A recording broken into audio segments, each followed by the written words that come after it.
Чистую воду ждут в Айхале. В кранах жителей она должна была появиться еще в январе. К этому времени в поселке построили новую водоочистную станцию. Однако запуск объекта в эксплуатацию так и не состоялся. Почему, выясняла Оксана Мезенцева. Строительство водоочистной станции началось в Айхале 2 года назад. К концу 2015-го на объекте наладили оборудование, провели испытания и оставили все как есть. Мы должны были подать воду еще в январе месяце 2016 года, согласно наших планов.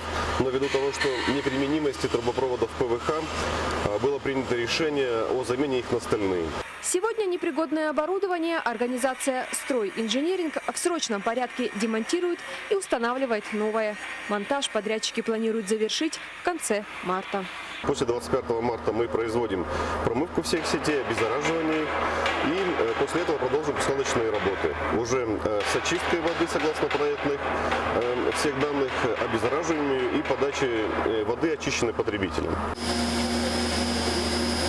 В работе на новом ВОСе сегодня пока только насосная станция. Вода, подаваемая на поселок, транзитом проходит через новые очистные сооружения.